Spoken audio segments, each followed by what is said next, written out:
नारदुवाच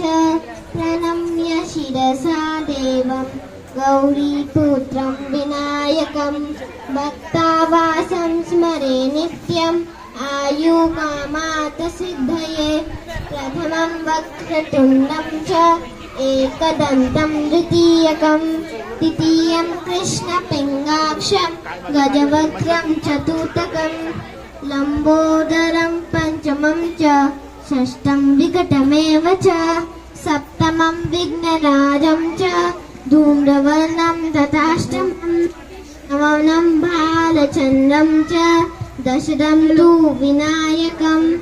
एकादशी गणपतिं द्वादशं तु गजाननं द्वादशैतानि नामानि संहं पठे नरः न च विघ्नं तस्य